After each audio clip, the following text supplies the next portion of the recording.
আসসালামু আলাইকুম। সবাইকে স্বাগতম টেমিস স্কুলের আজকের অ্যাডমিশনের ম্যাথ ক্লাসে। আপনাদের সাথে আছি আমি নাফিস ইসলাম এবং আজকে আমরা আলোচনা করব হচ্ছে বৃত্ত নিয়ে। চলুন তাহলে শুরু করি। তো প্রথমে আসবে হচ্ছে বৃত্তের সাধারণ সমীকরণ। তো বৃত্তের সাধারণ সমীকরণ কিন্তু আমরা দুইটা জানি। একটা হচ্ছে ax square plus ay square plus 2hxy plus 2gx plus 2fy plus c is equal to 0। আর এটা হচ্ছে x minus a whole square plus y minus beta whole square is equal to হচ্ছে r স্কয়ার।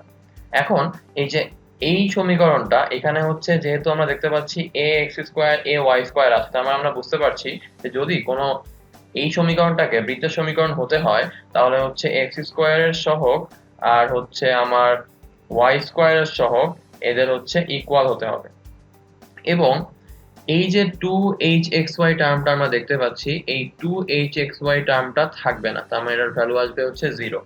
তাহলে আমরা কিন্তু আমাদের চিরপরিচিত যে সমীকরণটা x square plus y square plus 2gx plus 2fy plus c is equal to 0 এই সমীকরণটা পেয়ে যাই। এখন এই সমীকরণ যখন আমরা পেয়ে গেলাম তখন এখান থেকে আমরা হচ্ছে বৃত্তটার কেন্দ্র আর ব্যাসার্ধটা আমাকে বের করতে হবে। তো বৃত্তটার কেন্দ্র আসবে হচ্ছে -g - f আর ব্যাসার্ধ আসবে হচ্ছে g square plus f square minus c। তো এখন এই যে -g - f এটা তাহলে আমরা পাবো কিভাবে? আমরা হচ্ছে এই যে এই টার্মটা আর এই টার্মটা উভয়কেই হচ্ছে -2 দিয়ে ভাগ করে দিব।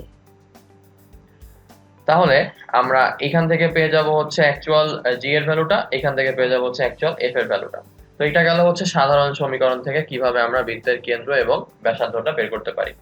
এখন ওই যে আর যে আমাদের সবচেয়ে ইজি যে ইকুয়েশনটা x minus alpha plus y minus beta whole square is equal to r square যে সমীকরণটা, এখান থেকে আমরা কেন্দ্র ব্যাসার্ধ কিভাবে পাবো?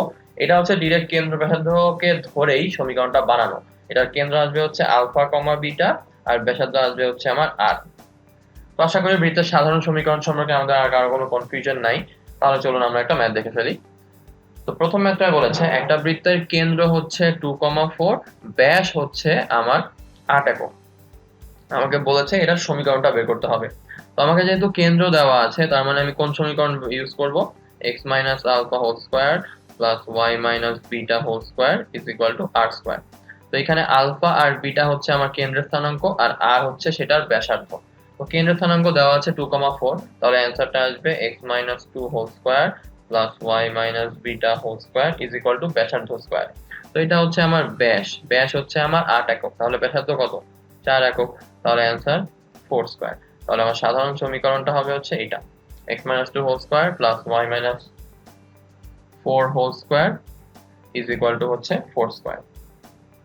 ওকে, পরেরটা চলে যাই। পরেরটা বলেছে যে 2x square plus 2y square plus 8x plus 10y plus 6 is equal to 0 বৃত্তের কেন্দ্র এবং ব্যাসার্ধটা বের করতে হবে। তো এটা একটা ট্রিক কোশ্চেন। আমরা কিন্তু এটা দেখে আবেগের বশে যদি এই 8 কে আর 10 কে -2 দিয়ে ভাগ করে আমার নিয়ে আসি হচ্ছে -4 আর -5, অ্যানসারটা কিন্তু মিলবে না।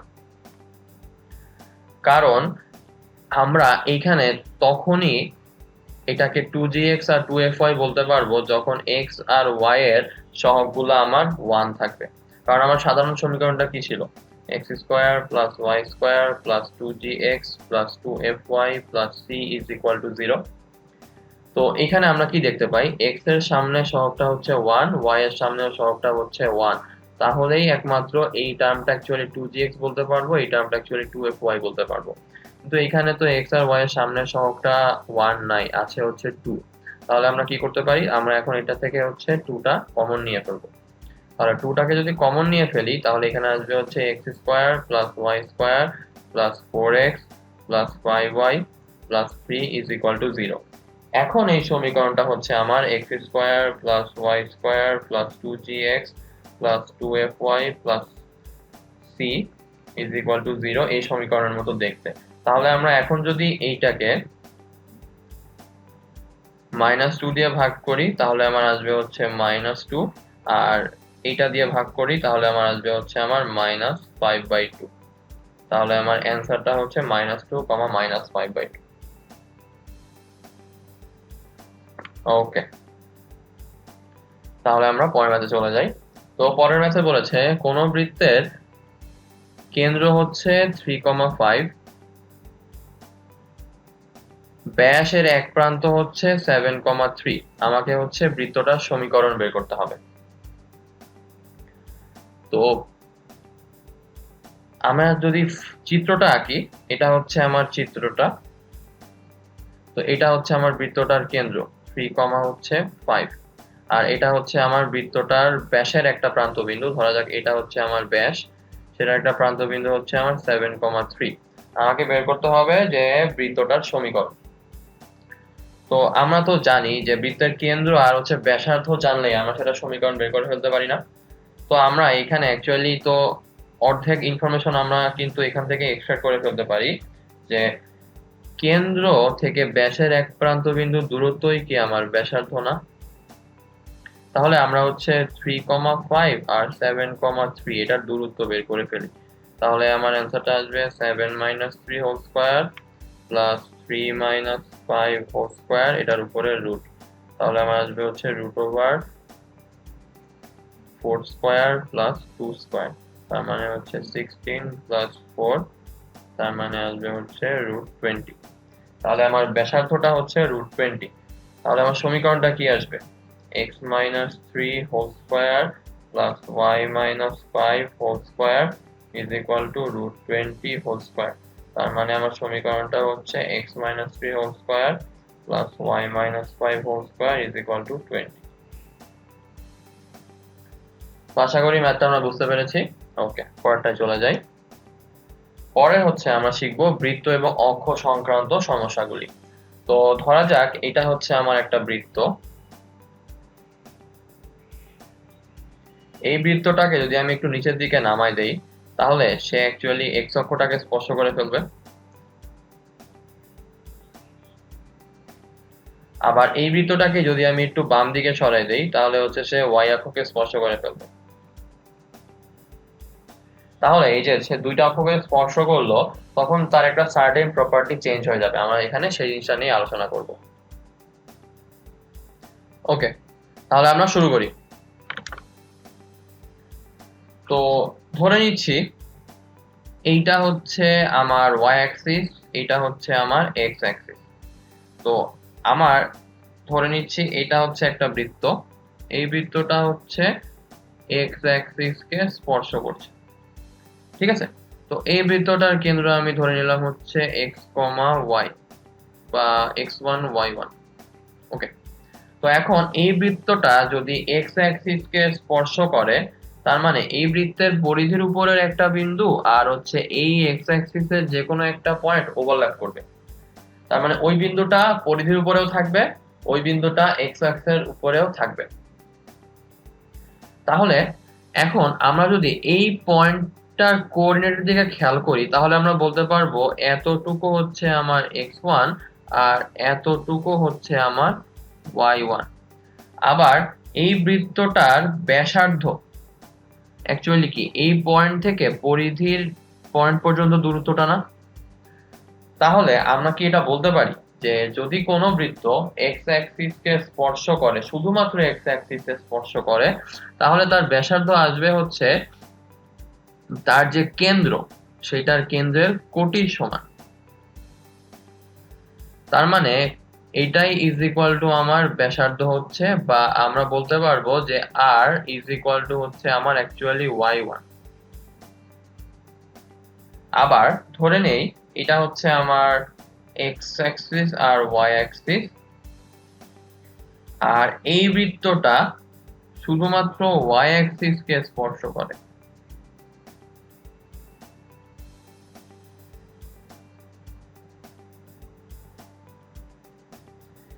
তাহলে এইটার আমি হচ্ছে কেন্দ্রটা ধরে নিচ্ছি হচ্ছে আমার একইভাবে আলফা কমা হচ্ছে বিটা। তাহলে আমি যদি কেন্দ্রের কোঅর্ডিনেটটার দিকে খেয়াল করি, তাহলে আমি বলতে পারবো যে এতটুকু হচ্ছে আমার আলফা আর এতটুকু হচ্ছে আমার বিটা। তো এতটুকু যদি আলফা হয়, তাহলে বাই ডিফল্ট এতটুকু কি আমার আলফা আসবে না? কারণ এটা তো তাহলে একটা আয়তক্ষেত্র হয়ে যাবে, তাই না? তো তাহলে এই যে বৃত্তটা, এই বৃত্তটার ব্যাসার্ধ অ্যাকচুয়ালি কি, কেন্দ্র থেকে পরিধির একটা পয়েন্ট পর্যন্ত ডিস্টেন্স। তো এটা হচ্ছে আমার কেন্দ্র, এটা হচ্ছে পরিধির একটা পয়েন্ট যেটা বাই চান্স ওয়াই অ্যাক্সিস এর উপরেও আছে। তাহলে এই ডিস্টেন্সটাই তার ব্যাসার্ধ হবে না? তাহলে কোন বৃত্ত যদি শুধুমাত্র ওয়াই অ্যাক্সিস কে স্পর্শ করে তাহলে তার ব্যাসার্ধ আমার আসবে হচ্ছে ওই বৃত্তের কেন্দ্রের ভুজ, তার মানে হচ্ছে আলফা। তাহলে এইখানে আর ইজ ইকুয়াল টু হচ্ছে আমার আলফা। আশা করি এই কনসেপ্টটা আমরা সবাই ক্লিয়ার।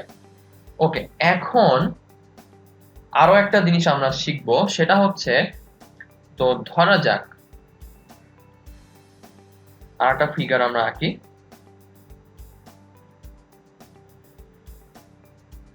এইটা হচ্ছে একটা স্থানাঙ্ক অক্ষ ব্যবস্থা, এটা এক্স অ্যাক্সিস, এটা ওয়াই অ্যাক্সিস।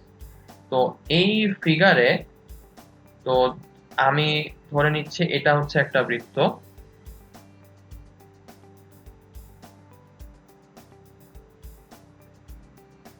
তো এই বৃত্তটা ওয়াই অ্যাক্সিস কে স্পর্শ করে ঠিকই, কিন্তু সে এক্স অ্যাক্সিস কে ছেদ করে।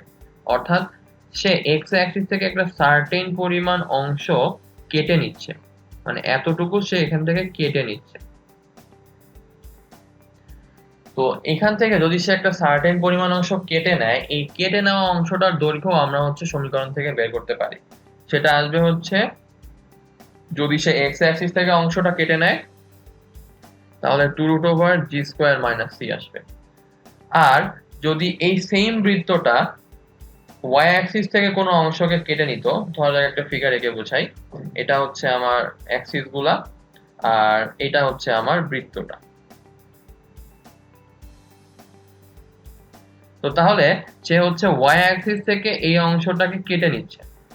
তো এই যে এই অংশটা, সেটার দৈর্ঘ্যটা আমার আসবে হচ্ছে, যেহেতু ওয়াই অ্যাক্সিস থেকে কেটে নিচ্ছে, তাহলে 2√f² - c।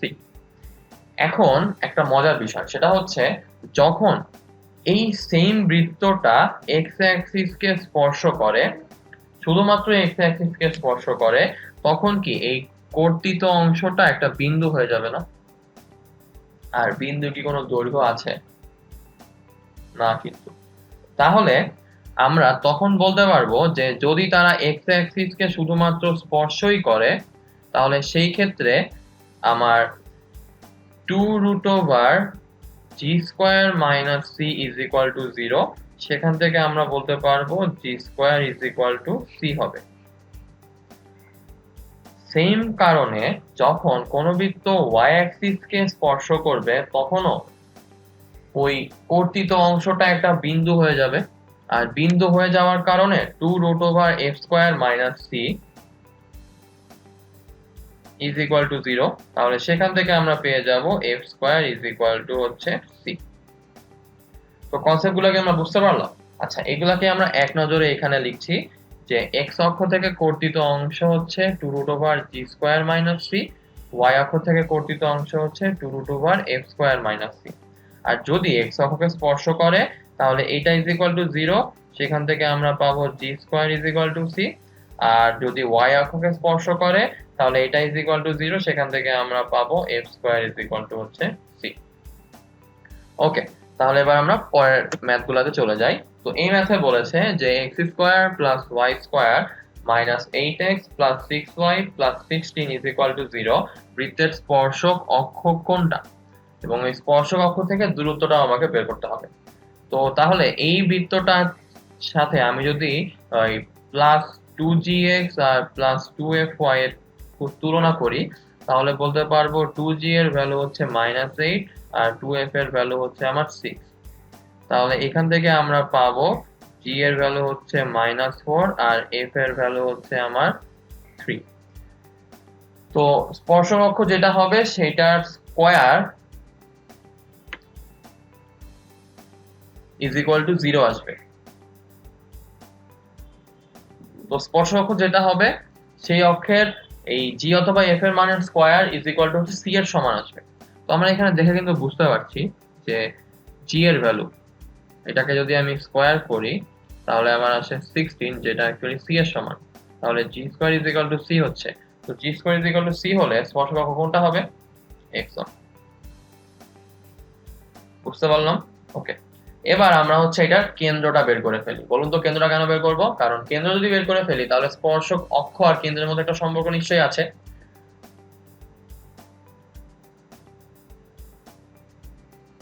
ওকে, তাহলে আমরা ওই সম্পর্কের কারণে এই কাজটা করব। তাহলে আমরা এখান থেকে যদি কেন্দ্রটা বের করি, কেন্দ্রটার সমীকরণ কি আসবে? -g আর হচ্ছে -f। তার মানে হচ্ছে -4 আর হচ্ছে -3। তার মানে হচ্ছে আমার 4, -3। তাহলে এই বৃত্তটা x অক্ষকে স্পর্শ করে। তার মানে হচ্ছে এইটা যদি আমার বৃত্তটা হয়,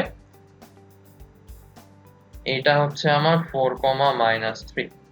তাহলে সে যদি এটাকে স্পর্শ করে তার মানে হচ্ছে y অ্যাক্সিস থেকে ডিসটেন্সটাই হচ্ছে তার ব্যাসার্ধ। তো x অ্যাক্সিস থেকে ডিসটেন্সটাই হচ্ছে তার ব্যাসার্ধ। তো x অ্যাক্সিস থেকে ডিসটেন্সে যদি ব্যাসার্ধ হয় তাহলে এই ডিসটেন্সটা কি y অ্যাক্সিস এর ডিসটেন্স, তার মানে কোটির ডিসটেন্স। তাহলে দূরত্ব অ্যাকচুয়ালি কত আসবে? 3 একক। তার মানে ব্যাসার্ধ ইজ ইকুয়াল টু হচ্ছে দূরত্ব ইজ ইকুয়াল টু হচ্ছে আমার 3 একক। আমরা যদি এখান থেকে এমনিতে ব্যাসার্ধটা বের করে ফেলি তাহলে আমার আসবে হচ্ছে √4 square plus 3 square minus c। তার মানে হচ্ছে 3 স্কয়ারের রুট, তার মানে হচ্ছে 3। আলটিমেটলি এটাই কিন্তু ব্যাক করব। তো আশা করি ম্যাথ আমরা বুঝতে পেরেছি। ওকে, পরেরটায় চলে যাই। তো পরেরটায় বলেছে 1,8 বিন্দুগামী এবং উভয় অক্ষকে স্পর্শ করে এমন বৃত্তের সমীকরণটা আমাকে নির্ণয় করতে হবে। তো উভয় অক্ষকে যদি স্পর্শ করে তাহলে সমীকরণটা কিরকম আসবে? তার আগে আমি হচ্ছে একটা ফিগার এঁকে জ্যামিতিটা বুঝি। তো সে উভয় অক্ষকে স্পর্শ করবে, তার মানে এক্স অ্যাক্সিস থেকে যে ডিসটেন্সটা আসবে ওয়াই অ্যাক্সিস থেকে তার সেম ডিসটেন্সটাই আসবে। তো এক্স অ্যাক্সিস ওয়াই অ্যাক্সিস থেকে যদি সেম ডিসটেন্সটা আসে তাহলে আমার কেন্দ্রের স্থানাঙ্ক নিশ্চয়ই আলফা, আলফা আসবে। হয়ে গেল একটা সমীকরণ, একটা ঝামেলা সলভ। তো যদি দুইটাই আলফা, আলফা আসে এবং ওই বৃত্তটা যদি আমার 1,8 বিন্দুগামী হয় তাহলে আমি ধরে নেই তার কেন্দ্রের স্থানাঙ্ক হচ্ছে আলফা, আলফা আর ব্যাসার্ধ তার মানে আলফা।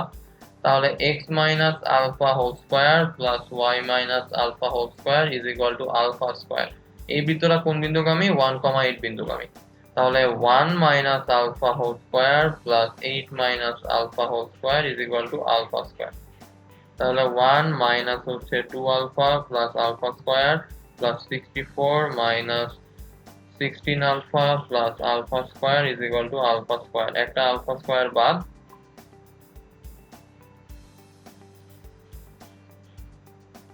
তাহলে ইজ ইকুয়াল টু হচ্ছে আমার 0 হয়ে যাচ্ছে। এখান থেকে আমি যদি এটাকে এখন সলভ করি তাহলে আমার আসবে alpha square minus 18 alpha plus 65 is equal to 0। তাহলে এখান থেকে আমার আলফার ভ্যালুটা আসবে আলফা ইজ ইকুয়াল টু আমার 13 আর হচ্ছে আমার 5।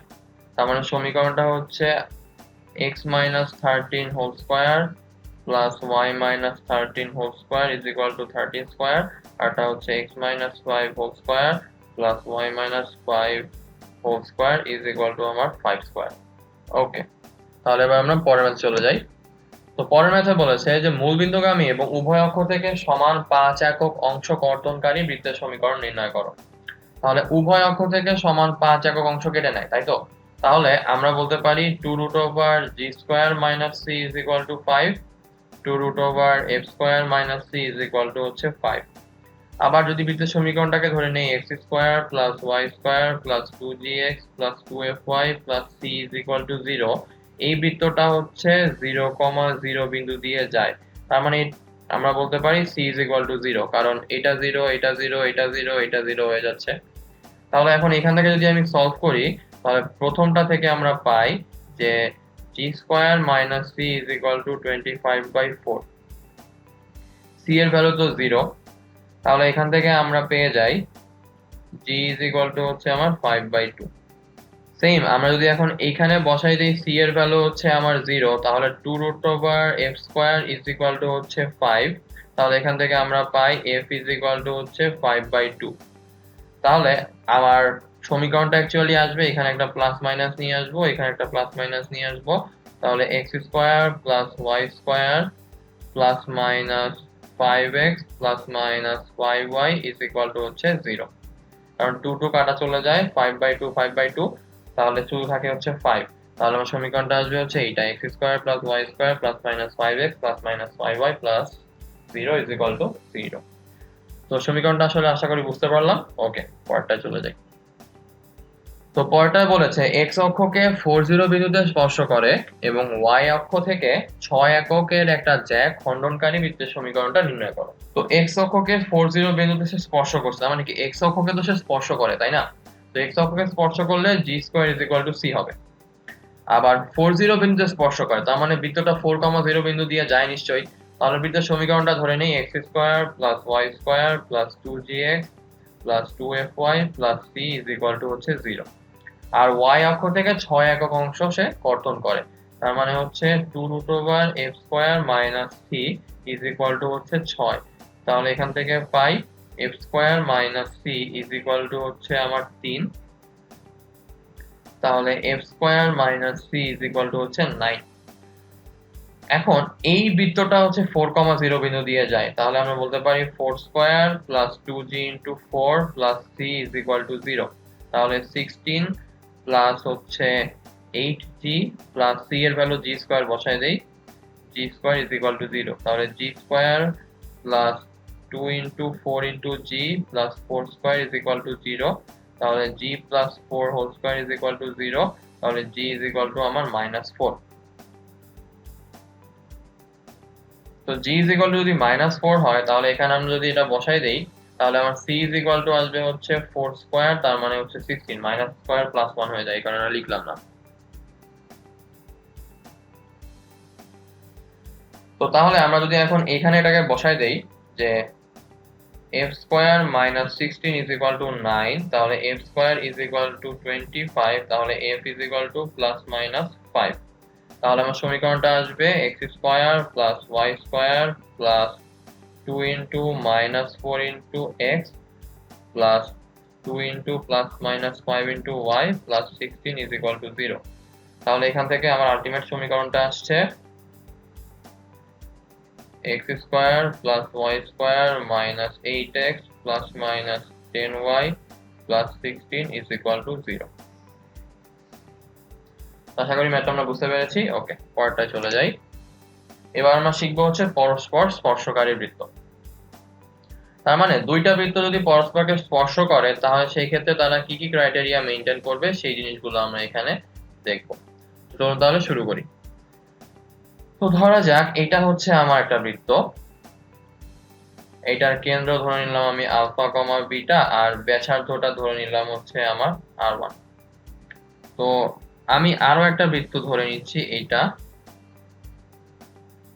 তো এই বৃত্তটার কেন্দ্র ধরে নিলাম আমি আলফা 1 বিটা 1। আচ্ছা, এটাকে ধরে নিই আলফা 1 বিটা 1, এটাকে ধরে নিই হচ্ছে আলফা 2 বিটা 2, এটা হচ্ছে আমার r2।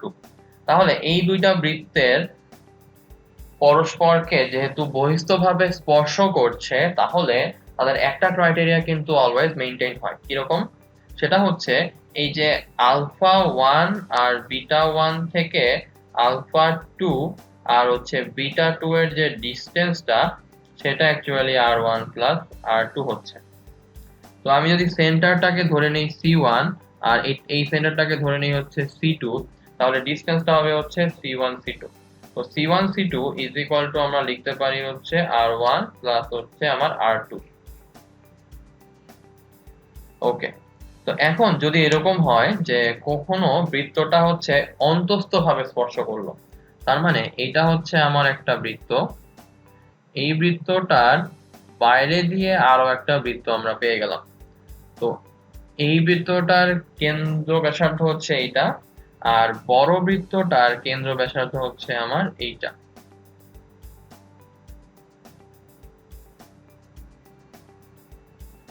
ঠিক আছে? তো তাহলে এই বড়টা হচ্ছে আমার r1 আর এই ছোটটা হচ্ছে আমার r2, আর এইটা হচ্ছে আমার c1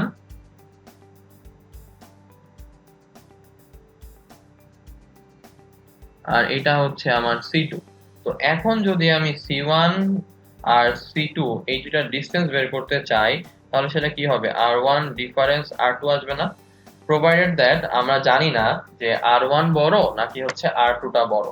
তাহলে আমরা কিন্তু এখান থেকে বুঝতে পারলাম যে দুইটা বৃত্ত যদি পরস্পরকে স্পর্শ করে, সেটা অন্তস্থভাবে স্পর্শ হলো নাকি বহিস্থভাবে স্পর্শ হলো, সেটা অ্যাকচুয়ালি ডিপেন্ড করবে কেন্দ্রদ্বয়ের দূরত্ব দুইটা ব্যাসার্ধের যোগফলের সমান নাকি হচ্ছে বিয়োগফলের সমান।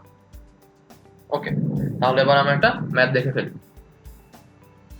আচ্ছা, তো এখানে বলছে x² + y² = 9, আর x² + y² - 6x - 8y + 21 = 0 বৃত্ত দুইটা একটা অপরটাকে কিভাবে স্পর্শ করে। তো আমাকে আগে বের করতে হবে এদের কেন্দ্রগুলো কত আর এদের ব্যাসার্ধগুলো কত, দেন ব্যাসার্ধ দুইটার ডিসটেন্স আর কেন্দ্রগুলোর ডিসটেন্সটা আমাকে খেয়াল করতে হবে। তো এখান থেকে তো আমরা ইজিলি বুঝতে পারছি এটার কেন্দ্র হচ্ছে 0,0 আর ব্যাসার্ধ হচ্ছে আমার 3 একক। আর এইটার এইখানে আমি যদি এটাকে -2 দিয়ে ভাগ করি তাহলে আমার আসে 3, এটাকে -2 দিয়ে ভাগ করলে আমার আসে হচ্ছে 4। তাহলে এটার কেন্দ্র হচ্ছে 3,4 আর ব্যাসার্ধ আসবে হচ্ছে √3² + 4² - হচ্ছে 21। তার মানে হচ্ছে √25 - 21 মানে হচ্ছে 4 মানে হচ্ছে 2। তো একটার কেন্দ্র হচ্ছে আমার 0,0 আর একটার কেন্দ্র হচ্ছে আমার 3,4। তাহলে এদের ডিসটেন্সটা আসবে হচ্ছে √3 - 0² + 4 - 0² হচ্ছে 9 + 16 হচ্ছে আমার 5। তো এটাকে আমি ধরে নেই হচ্ছে এখন আমার 1 নাম্বার বৃত্ত, এটাকে আমি ধরে নেই হচ্ছে আমার 2 নাম্বার বৃত্ত। তাহলে আমার R1 আসতেছে আমার 3 একক, আর C1 আসতেছে আমার 0,0, আর R2 আসতেছে আমার 2 একক, আর C2 আমার আসতেছে হচ্ছে 3,4। তো R1 + R2 হচ্ছে 3 + 2 তার মানে হচ্ছে 5 একক, আর এখানে হচ্ছে C1 C2 আমার আসতেছে হচ্ছে 5 একক। তার মানে এই দুইটা বৃত্ত আসলে পরস্পরকে বহিস্থভাবে স্পর্শ করে। এটা হচ্ছে 0,0 আর এটা হচ্ছে আমার 3,4। তো এবার আমরা পরের ম্যাথে চলে যাই। তো পরের ম্যাথে আমাকে বলেছে যে এই সেম দুইটা বৃত্তের আমাকে হচ্ছে স্পর্শ বিন্দুটা বের করতে হবে।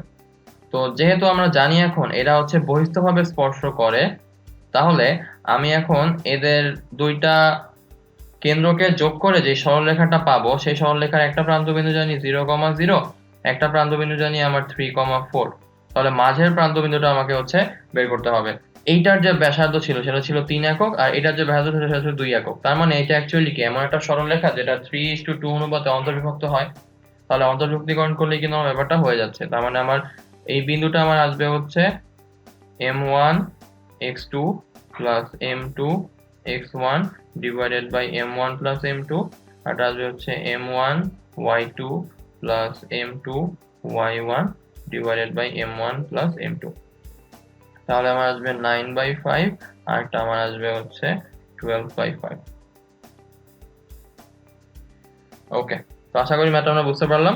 এখন যদি এরকম হতো যে বৃত্তগুলো পরস্পরকে অন্তস্থভাবে স্পর্শ করে তখন কি করতাম? তো তখন আমার ফিগারটা কেমন আসতো?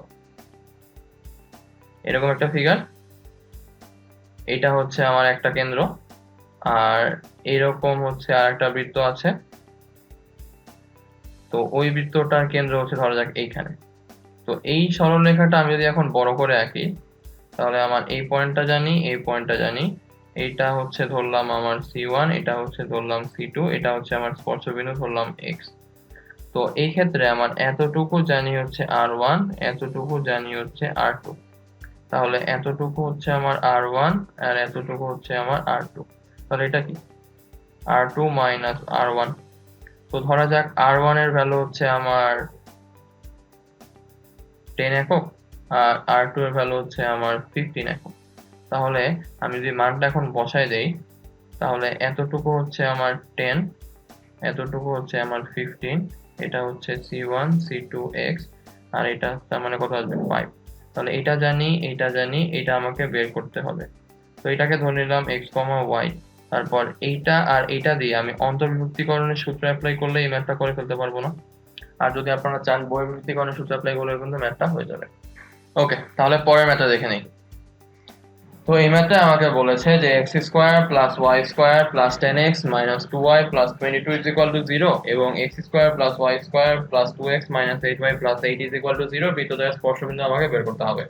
তো প্রথমে তাহলে এইটার স্পর্শবিন্দু বের করার জন্য আমরা হচ্ছে আগে c1 আর r1 বের করে ফেলি। তো এটা c1 বের করলে এটাকে -2 দিয়ে ভাগ করলে আমার আসবে হচ্ছে -5, এটাকে -2 দিয়ে ভাগ করলে আমার আসবে হচ্ছে +1। তাহলে কেন্দ্র হয়ে গেল আমার -5 আর 1।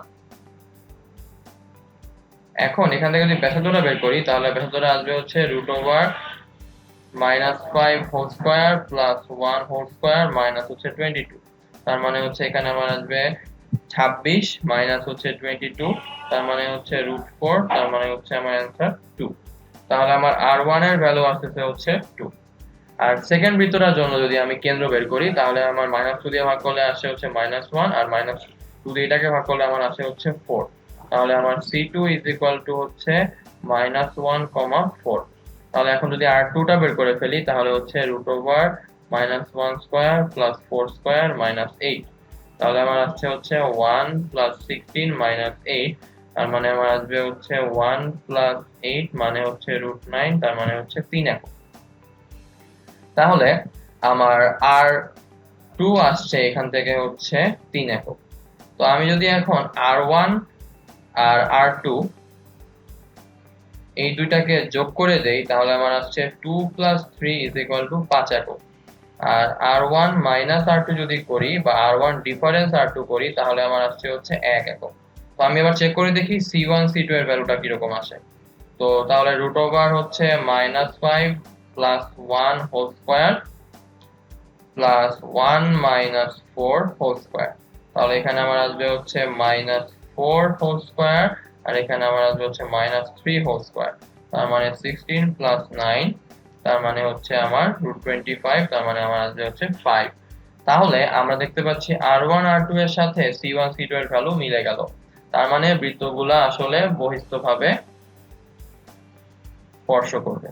তো এই পার্টটুকু তো ক্লিয়ার। তাহলে স্পর্শ কিভাবে করব সেটা বের করে ফেললাম। এবার আমাকে বের করতে হবে স্পর্শ বিন্দু। তাহলে আমরা এখন জানি যে c1 টা হচ্ছে আমার -5 আর হচ্ছে 1, c2 হচ্ছে আমার -1 আর হচ্ছে আমার 4, আর এই ডিসটেন্সটুকু হচ্ছে আমার 2 আর এই ডিসটেন্সটুকু হচ্ছে আমার 3। তাহলে যদি এখন আমি অন্তর্বিভক্তিকরণের ফর্মুলা অ্যাপ্লাই করি তাহলে কিন্তু আমার স্পর্শবিন্দুটা এখানে চলে আসবে। তো তাহলে যদি এখন আমরা অন্তর্বিভক্তিকরণের ফর্মুলা অ্যাপ্লাই করি তাহলে এটা হচ্ছে আমার m1, এটা হচ্ছে আমার m2। তাহলে m1x2 plus m2x1 divided by m1 plus m2, আর এটা হচ্ছে m1y2 plus m2y1 divided by m1 plus m2।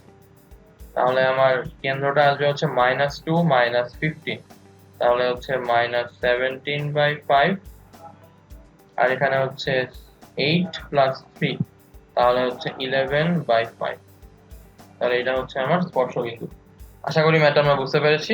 ওকে, তাহলে এবার আমরা পরের টাইপে চলে যাই। তো পরের টাইপটা হচ্ছে প্রতিবিম্ব বিষয়ক সমস্যা, অর্থাৎ একটা বৃত্তের সাপেক্ষে অন্য কিছুর প্রতিবিম্ব আমাকে বের করতে হবে। আচ্ছা, একটা ম্যাথ করলে আমরা ব্যাপারটা আরো ভালোভাবে বুঝতে পারবো। চলুন তাহলে শুরু করি। তো এখানে বলেছে অক্ষদ্বয়ের সাপেক্ষে x² + y² + 2x - 8y + 8 এই বৃত্তটার প্রতিবিম্ব বের করতে হবে। অক্ষদ্বয় মানে হচ্ছে x অক্ষের সাপেক্ষে একবার বের করব, একবার y অক্ষের সাপেক্ষে বের করব। তাহলে আমরা কোন বৃত্তে যখন প্রতিবিম্ব বের করি তখন অ্যাকচুয়ালি আমরা বের করি হচ্ছে ওই বৃত্তের কেন্দ্রের প্রতিবিম্ব। তাহলে বৃত্তের প্রতিবিম্ব ইজ ইকুয়াল টু একটা কেন্দ্রের প্রতিবিম্ব, তার মানে অ্যাকচুয়ালি একটা বিন্দুর প্রতিবিম্ব। তো তাহলে এই বৃত্তটার কেন্দ্র অ্যাকচুয়ালি কত আসবে? -1, আর এটা আসবে হচ্ছে আমার -2 যদি ভাগ করি আমার আসবে হচ্ছে 4। তাহলে এই বৃত্তটার কেন্দ্র হচ্ছে -1, 4। তো -1, 4 এটা অ্যাকচুয়ালি কোথায় আছে? এখানে।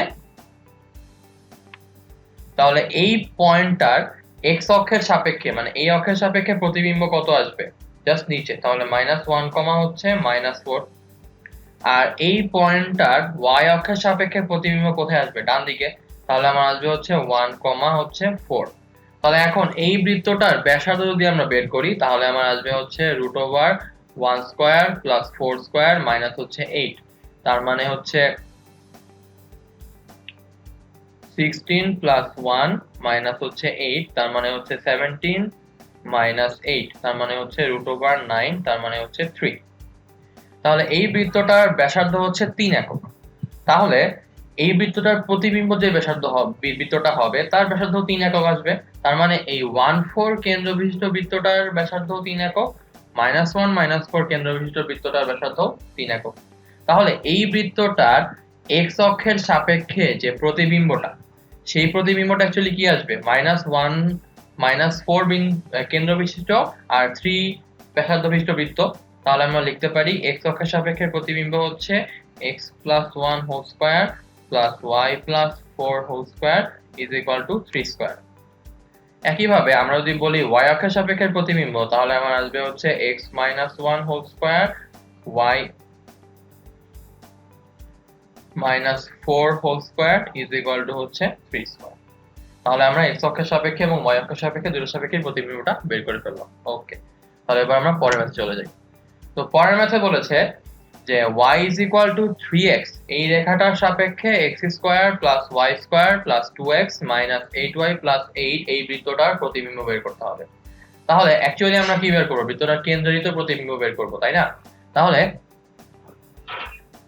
এই বৃত্তটার কেন্দ্র বের করে ফেলি। এটাকে -2 দিয়ে ভাগ করলে আমার আসে হচ্ছে -1, এটাকে -2 দিয়ে ভাগ করলে আমার আসে হচ্ছে 4। তাহলে সেম -1, 4 হচ্ছে কেন্দ্র। তাহলে -1, 4 এই পয়েন্টটার y = 3x রেখার সাপেক্ষে প্রতিবিম্ব কত আসবে? আমরা কিন্তু সরলরেখায় ম্যাথটা করে এসেছি। কি করব? ফার্স্টে হচ্ছে এই সরলরেখাটার উপরে লম্ব এবং এই বিন্দুগামী রেখার সমীকরণ বের করব। তাহলে y - 3x = 0 এই রেখার উপর লম্ব রেখার সমীকরণ কি আসবে? 3y + x = 3 × 4 + -1। তার মানে আমার আসবে হচ্ছে 3y + x = 12 - 1 = 11। তার মানে আসবে 3y + x = 11 একটা সরল রেখা, আর একটা হচ্ছে y - 3x = 0 একটা সরল রেখা। তাহলে এই দুইটা ছেদবিন্দু আমাকে বের করতে হবে। তাহলে এদের ছেদবিন্দুটা আমার আসছে হচ্ছে 11/10 আর একটা হচ্ছে 33/10। তাহলে এখন এই পয়েন্টটা হচ্ছে এইখানে আছে -1, 4, এই পয়েন্টটা হচ্ছে এইখানে আছে, আমাকে হচ্ছে এই পয়েন্টটা বের করতে হবে। তো এটা তো মধ্যবিন্দু না এখন, কারণ এই ডিসটেন্সটা তো ইকুয়াল, যেহেতু আমাকে প্রতিবিম্ব বের করতে হবে। তো প্রতিবিম্ব দর্পণ থেকে দূরত্ব ইকুয়াল আসবে না? তাহলে আমরা এখন মধ্যবিন্দু ফর্মুলা অ্যাপ্লাই করি। এটাকে ধরে নেই হচ্ছে আমার x, y। তাহলে x - 1/2 = 11/10 আর এটা হচ্ছে y + 4 / 2 = 33/10। তাহলে আমার এখানে আসছে 5x - 5 = 11, এখানে আসছে আমার 5y + 20 = 33। তাহলে এখান থেকে আমার পাবো 5x = 16, x = 16/5, আর এখান থেকে আমরা পাবো 5y = 33 - 20 মানে হচ্ছে 13। তাহলে y = 13 হচ্ছে আমার 5। তাহলে আমার এখন প্রতিবিম্ব বৃত্তের কেন্দ্রটা তো আমরা পেয়ে গেলাম। কেন্দ্রটা আসবে হচ্ছে 16/5, হচ্ছে 13/5। তো প্রতিবিম্ব বৃত্তের ব্যাসার্ধটা কি চেঞ্জ হবে? অবশ্যই না, যা ছিল আগে তাই থাকবে। তো এই বৃত্তের ব্যাসার্ধটা কি আসবে? √1² + 4² - 8 তার মানে হচ্ছে √9 তার মানে হচ্ছে 3। তাহলে এখন প্রতিবিম্ব বৃত্তের সমীকরণটা আমার কি আসবে? x - 16/5 whole square plus y - 13/5 whole square is equal to 3 square। তাহলে প্রতিবিম্ব বৃত্তটা হচ্ছে এটা। তো আশা করি ম্যাথটা আমরা বুঝতে পেরেছি। ওকে, পরেরটা চলে যাই। ওকে, তো পরের টাইপটা হচ্ছে বৃত্তের সাপেক্ষে বিন্দুর অবস্থান। তার মানে হচ্ছে আমাকে একটা বৃত্ত দিয়ে দিবে, সেই বৃত্ত এর সাপেক্ষে আমাকে বলতে হবে যে বিন্দুটা বৃত্তটার মধ্যে আছে, উপরে আছে নাকি বাইরে আছে। তাহলে চলুন একটা ম্যাথ করে ফেলি, তাহলে ব্যাপারটা ভালোভাবে ক্লিয়ার হবো আমরা। তো এখানে বলেছে x² + y² + 2x - 8y + 8 এই বৃত্তের সাপেক্ষে 28 বিন্দুটার অবস্থান বের করতে হবে। তো প্রথম কাজ হচ্ছে এই 28টাকে আগে এখানে বসাই দিব। তাহলে আমার আসবে 2² + 8² + 2 × 2 - 8 × 8 + 8 = 0। তাহলে এখানে আমার আসছে 4, এখানে 64, এখানে আমার আসছে अगेन 4, এখানে হচ্ছে -64, এখানে হচ্ছে +8 = 0। তাহলে 4 4 বাদ, 64 বাদ, তাহলে আমার আসছে হচ্ছে 8। তো এখানে =0 টা অ্যাকচুয়ালি হবে না, তা আমার ভ্যালুটা আসছে হচ্ছে 8, তার মানে হচ্ছে পজিটিভ ভ্যালু। তো পজিটিভ ভ্যালু যেহেতু আছে, তাহলে আমরা বলতে পারবো যেহেতু এটা এখন গ্রেটার দেন হচ্ছে 0, তার মানে এই 28 বিন্দুটা আসলে বৃত্তের বাইরে। এখন যদি এরকম আসতো যে ভ্যালুটা আসতো হচ্ছে -8, তাহলে আমার অ্যান্সারটা আসতো হচ্ছে 28 বিন্দুটা হচ্ছে তখন বৃত্তের ভিতরে। আর যদি এরকম আসতো যে অ্যান্সারটা হচ্ছে =0, তখন আমরা বলতাম হচ্ছে এই বিন্দুটা হচ্ছে বৃত্তের পরিধির উপরস্থ বিন্দু।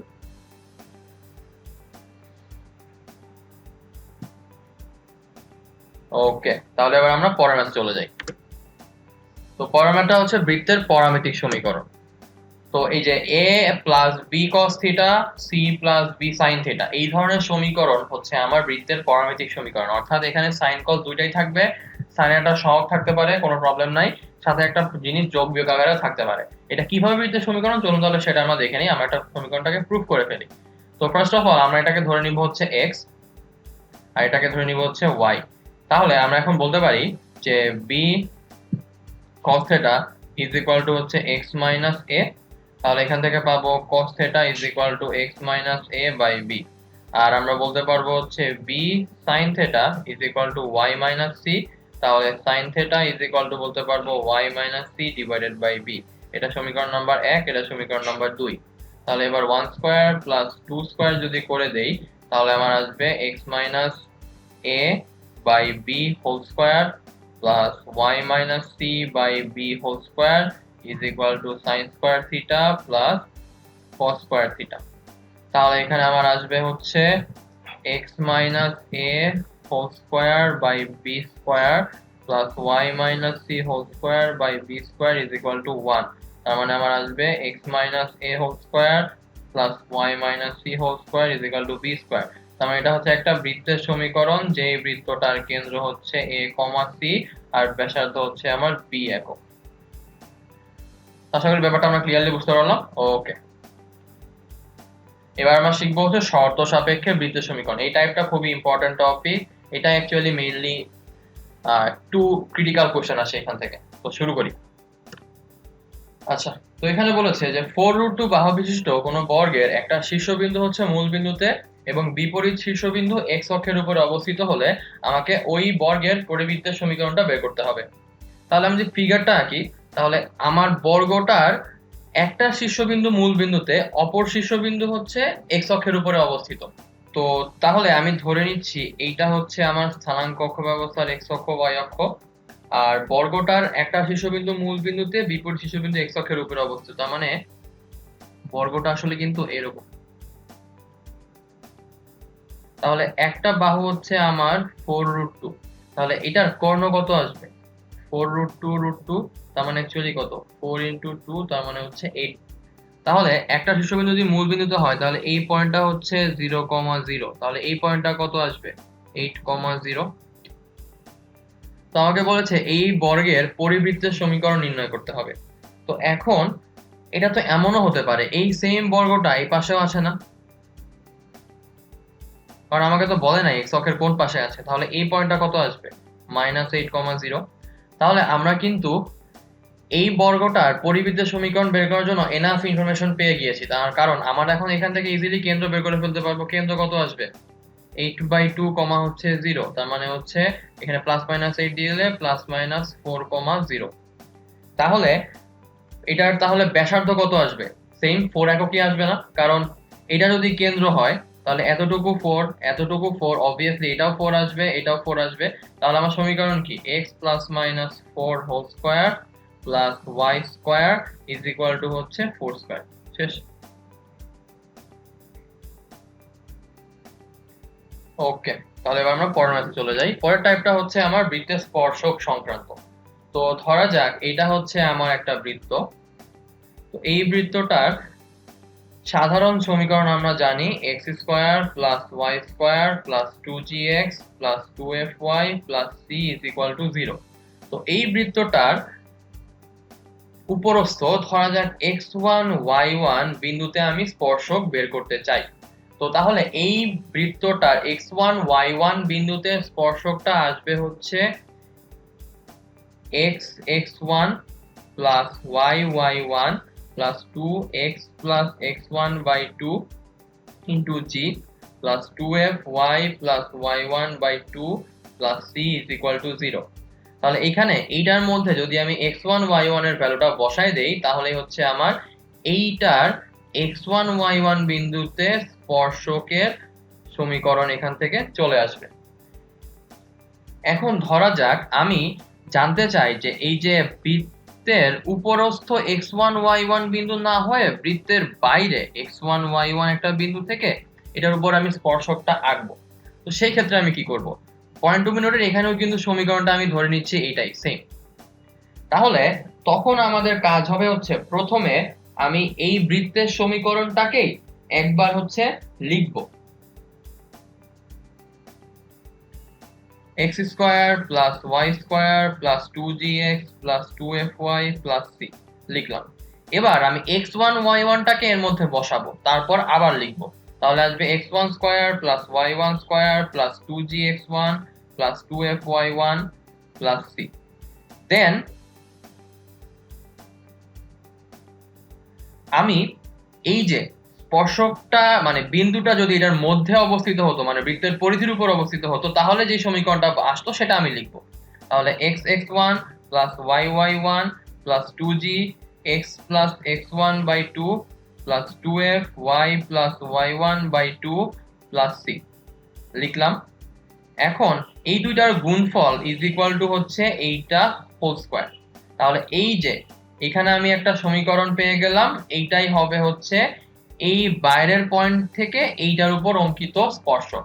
এখন আপনাদের মনে কোশ্চেন জায়গাটা খুবই অবভিয়াস যে এখানে তো দ্বিঘাত সমীকরণ আসবে, কারণ এখানে x এর উপর স্কয়ার চলে আসছে না। তবে দ্বিঘাত সমীকরণ আসলে সেটা কিভাবে সরলরেখার সমীকরণ হয় এই পার্টটা কিন্তু আমরা সরলরেখায় পড়ে এসেছি সরলরেখার থার্ড লেকচারে, যে এটা আসবে অ্যাকচুয়ালি জোড়া সরলরেখার সমীকরণ। তো জোড়া সরলরেখার সমীকরণের ক্ষেত্রে আমরা কিন্তু x এর উপরে দ্বিঘাত সমীকরণটা চলে আসে, তবে পার্থক্যটা হচ্ছে সেই জায়গাটায় আমার একটা ম্যাট্রিক্স ফর্ম হয়, ওই ম্যাট্রিক্সটার ভ্যালু ইজ ইকুয়াল টু 0 আসে। এই কারণে আমরা তখন বলতে পারি যে দ্বিঘাত সমীকরণ হওয়া সত্ত্বেও এটা অ্যাকচুয়ালি একটা জোড়া সরলরেখার সমীকরণ। তো আশা করি আমরা এটা বুঝতে পারলাম। এখন এই পয়েন্ট থেকে আমি যেই স্পর্শকটা আঁকবো এটার উপরে আর এইখান থেকে যে স্পর্শকটা আঁকবো এদের যদি দৈর্ঘ্যটা বের করতে চাই সেই দৈর্ঘ্যটা কিন্তু আমরা এখান থেকে ইজিলি বের করে ফেলতে পারি। তো তখন দৈর্ঘ্যটা হবে আসলে এটার উপরে একটা রুট, অর্থাৎ আমার দৈর্ঘ্যটা আসবে হচ্ছে root over x1 square plus y1 square plus 2gx1 plus 2fy1 plus c এটা। তার মানে এই যে বহিস্থ x1 y1 থেকে একটা বৃত্তের উপরে অঙ্কিত স্পর্শকের দৈর্ঘ্য এইটা ইজ ইকুয়াল টু হচ্ছে এইটা।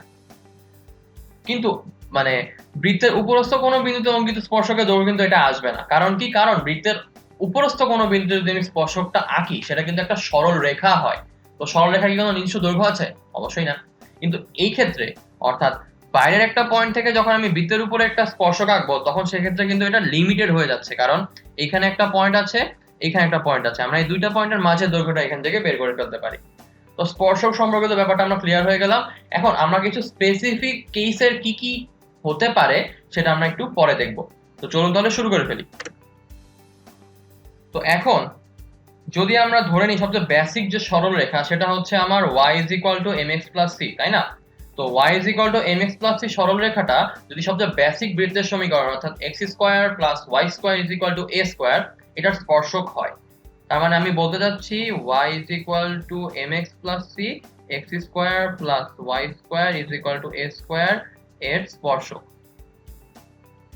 যদি এই ক্রাইটেরিয়াটা মেইনটেইন হয় তাহলে তখন আমরা বলতে পারবো যে c ইজ ইকুয়াল টু হবে plus minus a root over 1 plus m square. এটা হচ্ছে একটা শর্ত, তার মানে এটাকে আমি অবজেক্টিভেও ইউজ করতে পারবো সাবজেক্টিভেও ইউজ করতে পারবো। আর এই ক্ষেত্রে যেই বিন্দুতে স্পর্শটা করবে অর্থাৎ বৃত্তের উপরস্থ যেই বিন্দুতে তারা স্পর্শ করবে সেই স্পর্শ বিন্দু আমার হবে minus M A divided by root over 1 plus M square, আর হচ্ছে শুধুমাত্র M A divided by root over 1 plus M square.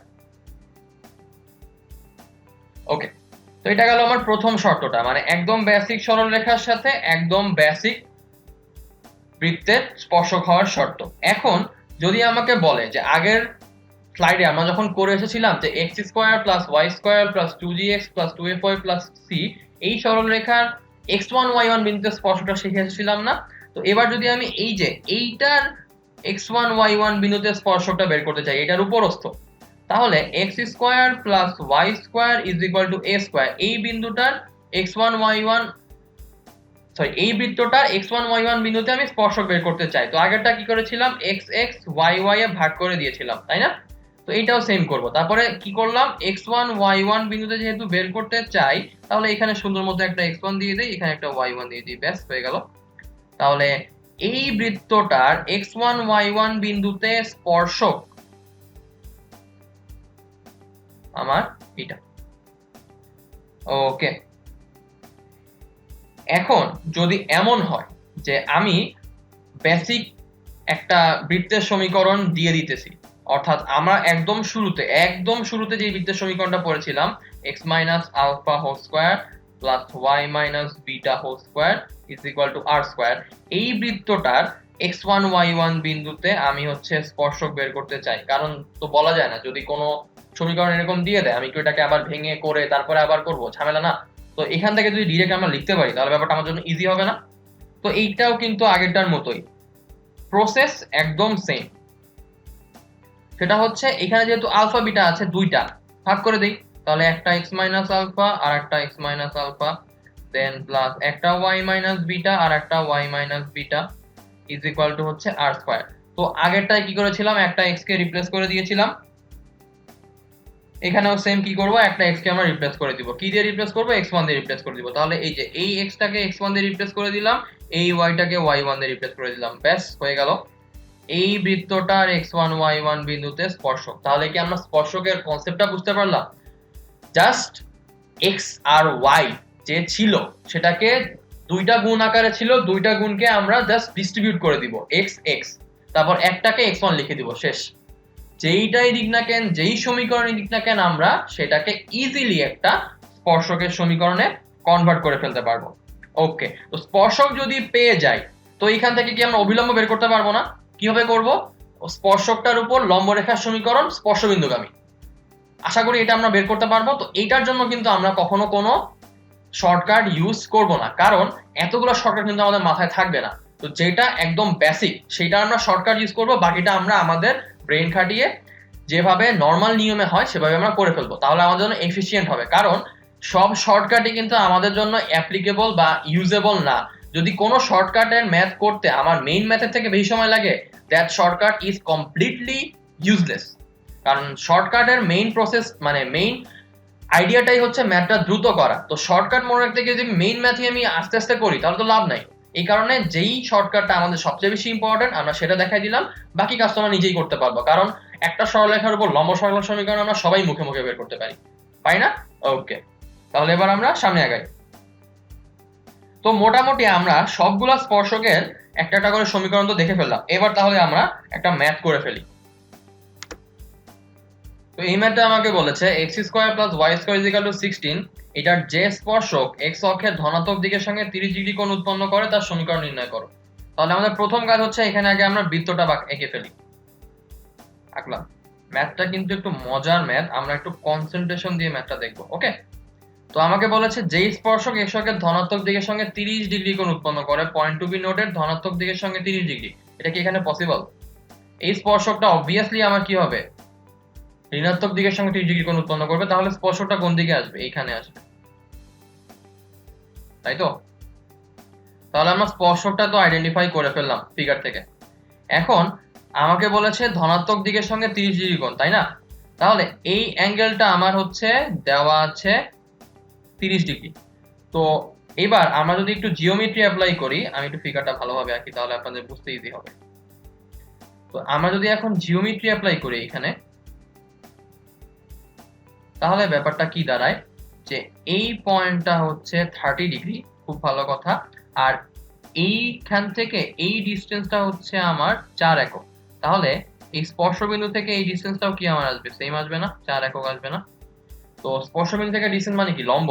তাহলে এইটা হচ্ছে আমার 90 ডিগ্রি, এইটা হচ্ছে আমার 30 ডিগ্রি। তাহলে এইটা হচ্ছে একটা সমকোণী ত্রিভুজ, যেই সমকোণী ত্রিভুজের এই অ্যাঙ্গেলটা হচ্ছে 30 ডিগ্রি, এইটা হচ্ছে আমার 90 ডিগ্রি। তাহলে এটা কত আসবে, 60 ডিগ্রি। এবার তাহলে আপনারা নিজেরাই বলেন যে এই একটা সরলরেখা, এটার মূল বিন্দু থেকে লম্ব দূরত্ব হচ্ছে আমার 4 একক, আর এই অ্যাঙ্গেলটা হচ্ছে আমার 60 ডিগ্রি। তাহলে সমীকরণ কি আসবে, x cos 60 plus y sin 60 is equal to হচ্ছে কত, 4। x cos alpha plus y sin alpha is equal to p। বুঝতে পেরেছি? দেখেন, সরলরেখা আর বৃত্ত টোটালি হচ্ছে জিওমেট্রিক কনসেপ্ট। আপনারা যত বেশি জিওমেট্রিকটাকে ভিজুয়ালাইজ করতে পারবেন এই ম্যাথগুলো, তত ইজিলি আপনারা অ্যান্সার করতে পারবেন। তো আশা করি ম্যাথটা আমরা বুঝতে পেরেছি। ওকে, তাহলে এবার আমরা পরেরটায় চলে যাই। তো পরেরটা বলেছে x square plus y square plus 2x minus 8y plus 8 এই বৃত্তের যেই স্পর্শক x অক্ষের সমান্তরাল সেটা নির্ণয় করতে হবে। তো যেহেতু x অক্ষের সমান্তরাল সরলরেখা বের করতে হবে, স্পর্শকটা একটা সরলরেখা না, আমরা এটাকে এভাবে চিন্তা করব, যেহেতু x অক্ষের সমান্তরাল সরলরেখা আমাকে বের করতে হবে, তো x অক্ষের সমান্তরাল সরলরেখা কি আসবে, y ইজ ইকুয়াল টু একটা হচ্ছে কনস্ট্যান্ট ভ্যালু। ওকে, তো এইটুকু আমরা কনসিডার করে নেই। তাহলে আমি ধরে নিচ্ছি আমার স্পর্শকটা আসবে y is equal two b। খুব ভালো কথা। তো আমরা এখন এই বৃত্তটার কেন্দ্র ব্যাসার্ধ বের করে ফেলি। তো এই বৃত্তটাকে এটাকে -2 দিয়ে ভাগ করলে আমার আসে 1, এটাকে -2 দিয়ে ভাগ করলে আমার আসে 4। তাহলে কেন্দ্র হচ্ছে -1,4। তাহলে ব্যাসার্ধ কত আসবে, √1 স্কয়ার প্লাস 4 স্কয়ার মাইনাস 8, তার মানে 16 প্লাস 1 মাইনাস 8। তাহলে আমার আসবে হচ্ছে √9, তার মানে হচ্ছে 3 একক। তো এখন x অক্ষের সমান্তরাল যদি কোনো স্পর্শক হয়, পয়েন্ট টু বি নোটেড, এটা কিন্তু স্পর্শক। তো স্পর্শক যদি হয় তাহলে স্পর্শক অ্যাকচুয়ালি কেন্দ্র থেকে ব্যাসার্ধের সমান দূরত্বে থাকছে না। তাহলে কেন্দ্র থেকে যেই সরলরেখাটা আমরা বের করতে চাই সেটা দূরত্ব কত আসবে, 3 একক আসবে।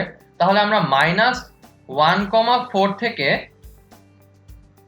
Actually y is equal two b এই সরলরেখাটার দূরত্ব বের করতে চাই। তো y is equal two b সরলরেখাটার দূরত্ব যদি আমরা বের করি তাহলে আমার আসবে y minus b is equal to 0, এই সরলরেখার দূরত্ব না। তাহলে আমরা লিখতে পারি কি, 4 মাইনাস b এর পরম মান divided by √1 square plus 0 square is equal to হচ্ছে 3। তাহলে এখান থেকে আমরা পাই যে 4 মাইনাস b এর পরম মান ইজ ইকুয়াল টু হচ্ছে 3 ইনটু 1। তাহলে 4 minus b is equal to হচ্ছে প্লাস মাইনাস 3। তাহলে এখান থেকে আমরা পাই b is equal two 4 plus minus 3। তার মানে আমার একটা আসবে হচ্ছে 1 আর একটা আসবে হচ্ছে আমার 7। তাহলে আমার x অক্ষের সমান্তরাল সরলরেখাগুলো আসবে y ইজ ইকুয়াল টু 3 আর y ইজ ইকুয়াল টু 7। তাহলে এই দুইটাই হচ্ছে আমার সমান্তরাল রেখার সমীকরণ, বা সোজা বাংলায় বললে স্পর্শকের সমীকরণ। তো আমরা কি ব্যাপারটা খেয়াল করলাম যে অ্যাকচুয়ালি বৃত্তের ম্যাথ কিন্তু বৃত্তের ম্যাথ না, বৃত্তের ম্যাথ অ্যাকচুয়ালি সরলরেখার ম্যাথ। আমরা সরলরেখা খুব ভালোভাবে বুঝতে পারলে এই ম্যাথগুলো একদম পানির মতো ইজি। ওকে, পরের টাইপে চলে যাই। পরের টাইপটা হচ্ছে সাধারণ জ্যা। এখন সাধারণ জ্যা বলতে আসলে কি বোঝায়, তো ধরা যাক এইটা হচ্ছে আমার একটা বৃত্ত আর এটা হচ্ছে আর একটা বৃত্ত। এই দুইটা বৃত্ত এই দুইটা পয়েন্টে ছেদ করে না? তাহলে এই দুইটা পয়েন্ট প্রথম বৃত্তের মধ্যেও আছে, সেকেন্ড বৃত্তের মধ্যেও আছে। তো এই দুইটা পয়েন্টে যদি কোনো জ্যা আমরা আঁকি, তো সেই জ্যাটা অ্যাকচুয়ালি কি হবে, প্রথম বৃত্তেরও একটা জ্যা হবে, সেকেন্ড বৃত্তেরও একটা জ্যা হবে। এই যে দুইটা বৃত্তেরই একটা জ্যা হলো, এটাকে আমরা বলি হচ্ছে সাধারণ জ্যা। তো সাধারণ জ্যা আমরা বের করি কিভাবে, সাধারণ জ্যা বের করি হচ্ছে দুইটা বৃত্তের সমীকরণকে আমরা বিয়োগ করে দিই। ধরা যাক একটা বৃত্তের সমীকরণ পাইলাম S1, একটা বৃত্তের সমীকরণ পাইলাম S2। তাহলে সাধারণ জ্যার সমীকরণ আসবে S1 মাইনাস হচ্ছে S2। এখন এটা কিভাবে পসিবল হয়, কারণ সরলরেখা মানে সাধারণ জ্যা কিন্তু একটাই পসিবল। তো একটা সরলরেখার সমীকরণ তো কোনো দ্বিঘাত সমীকরণ থাকবে না, মানে x এর পাওয়ার স্কয়ার থাকবে না। তো যখন দুইটা বৃত্তকে আমরা বিয়োগ করে দেই তখন অ্যাকচুয়ালি ওই স্কয়ার টার্মটা চলে যায়, একটা সরলরেখার সমীকরণ চলে আসে এবং সেটাই হয়ে যায় আমার সাধারণ জ্যা। ওকে, তো এখানে বলেছে এই দুইটা বৃত্তের সাধারণ জ্যার সমীকরণ আমাকে বের করতে হবে। তো ট্রিকটা কি, বিয়োগ করে দিব, বিয়োগ করে দেই। তাহলে এইটা পুরোটাই বাদ। তাহলে আমার হচ্ছে 6 8x 2 1y 6 10 0। তাহলে হচ্ছে -2x plus y minus 4 is equal to 0, তাহলে y is equal to 2x plus 4। এটা হচ্ছে আমার সাধারণ জ্যায়ের সমীকরণ। ওকে, তো আমরা তো সাধারণ জ্যা শিখে ফেললাম, এবার আমরা শিখবো হচ্ছে সাধারণ স্পর্শক। তো দুইটা বৃত্ত যদি নিজেরা নিজেদেরকে স্পর্শ না করে তাহলে তাদের সাধারণ স্পর্শক কয়টা হবে? চলো তাহলে দেখে নিই। তো এই বৃত্তটাকে যদি আমি এদিক দিয়ে একটা স্পর্শক আঁকি, আবার এদিক দিয়ে একটা স্পর্শক আঁকি, তাহলে কিন্তু দুইটা বৃত্তকে স্পর্শ করছে। আবার ধরা যাক এই দিক দিয়ে একটা যদি স্পর্শক টানি, আবার এই দিক দিয়ে যদি একটা স্পর্শক টানি, তাহলেও হয় না। তাহলে দুইটা বৃত্ত যদি নিজেদের মধ্যে স্পর্শ না করে তাহলে তাদের সাধারণ স্পর্শক কয়টা হবে? 4টা।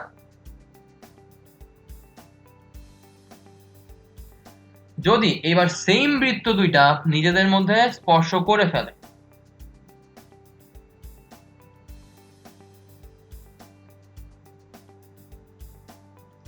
তাহলে আমার সাধারণ স্পর্শক কয়টা হবে? তখন কিন্তু ওই যে মাঝের ক্রসটা আর হবে না।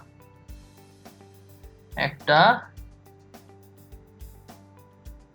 দুইটা, don't mind my drawing skills. তো একটা, দুইটা, তাহলে কয়টা হচ্ছে?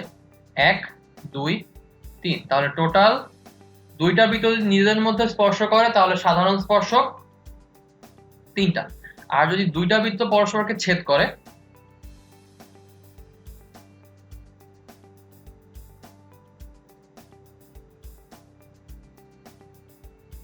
তাহলে সাধারণ স্পর্শক, yes you guessed it right, দুইটা আসবে, এইখান দিয়ে একটা, এইখান দিয়ে একটা। আর যদি দুইটা বৃত্ত পরস্পরকে বা অন্তস্থভাবে স্পর্শ করে, এটা কিন্তু ছিল বহিস্থভাবে স্পর্শ, যদি অন্তস্থভাবে স্পর্শ করে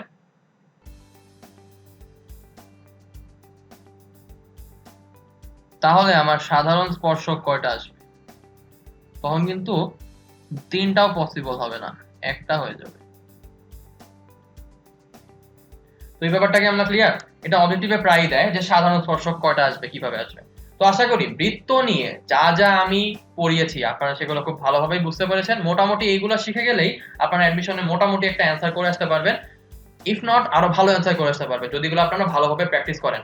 তো পয়েন্ট টু বি নোটেড, আপনাদের কিন্তু বৃত্ত শিখার চেয়ে সরলরেখার উপরে বেশি ফোকাস করা উচিত, কারণ সরলরেখার বেসিকটা মাথায় থাকলে আপনার বৃত্তের প্রথম পার্ট ইজিলি পারবেন, স্পর্শকের পার্টটা সরলরেখা দিয়ে কভার হয়ে যাবে। তো আশা করি যে যে ম্যাথ আমি কভার করেছি সেগুলো আপনারা খুব ভালোভাবেই বুঝতে পেরেছেন। পরবর্তী ক্লাসে আপনাদের সঙ্গে আমার পুনরায় দেখা হচ্ছে। সেই পর্যন্ত সকলের সুস্থতা কামনা করে আমি নাফিস ইসলাম আজকে আপনাদের থেকে এখানে বিদায় নিচ্ছি। ধন্যবাদ।